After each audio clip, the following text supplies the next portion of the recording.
what strengths can you bring I to can our manage team?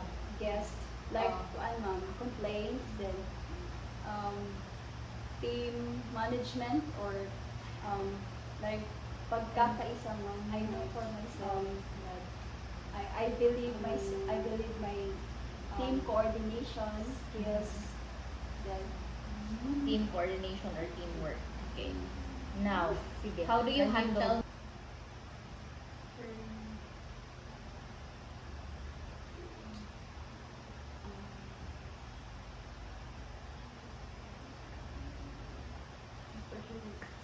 Sorry, ma'am. Sige lang. Take your time.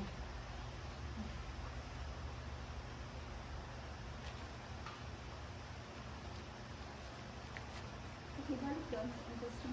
Okay. Since it's peak season and you're applying in the Sunlight Ecotourism Tropical Integrated Resort, how will you handle the pressure, especially during holidays? Christmas and New Year is coming, and we have a lot of guests to cater.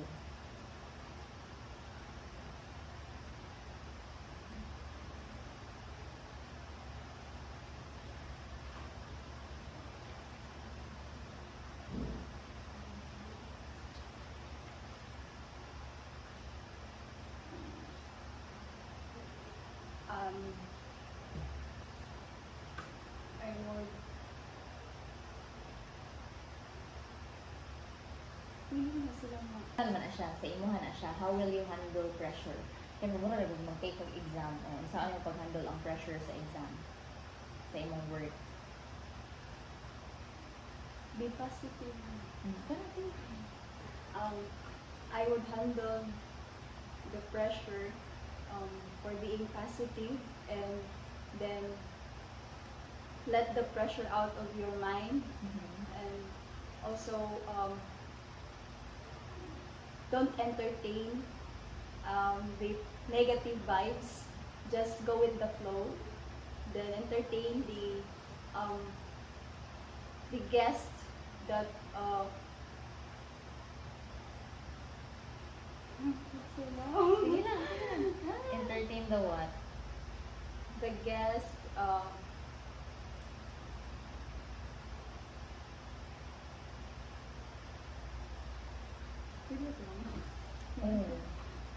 Pero putol, mo to ba? Sa video. You can say that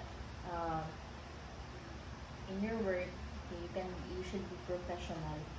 So amidst pressure, you should take care of the guests first because they are the priority. Ang ganda that. So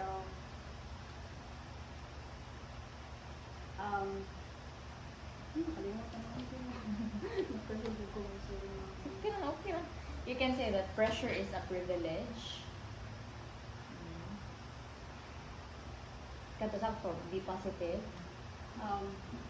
Pressure is a privilege and I should stay being professional and be positive always, and then I should cater the guests professionally, and by that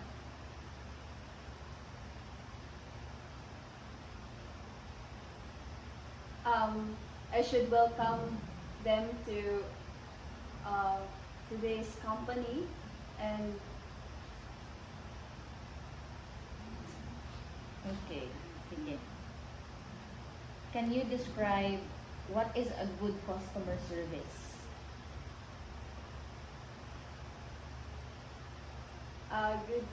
good customer service is being patient with their guests, and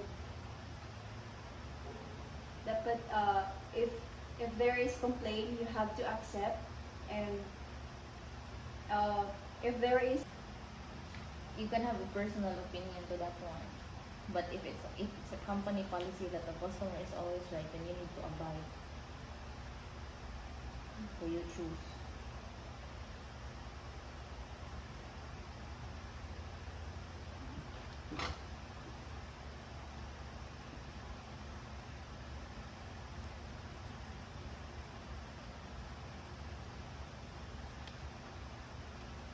I should say that customer is always right. As what our instructor said, that you have to obey the rules that customer is always right. Masasabi mo na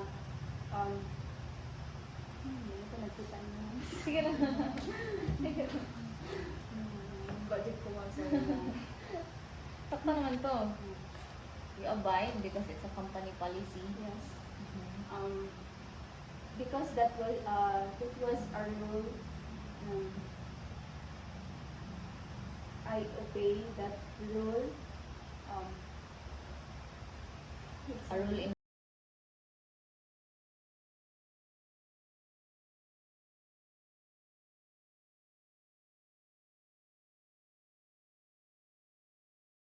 of your company. That's all. okay. Kaya to? Or kulang pa ang questions? Okay na mo. Before ready. Sige.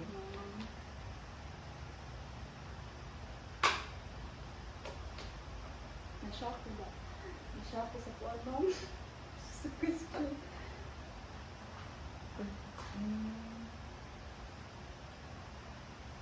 Nag-greetings ba ta?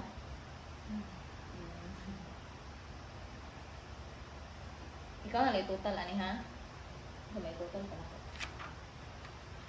Napatuusa mo. Luulit ko. Wow. Duhan ka buok eh? Oo.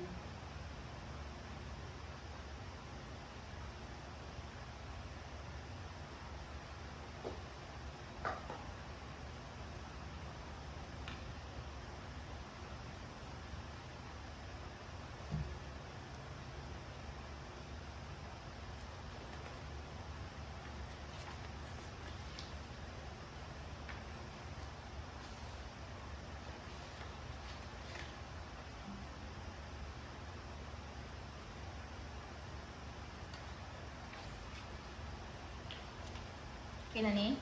Oo. Ay, ako ate.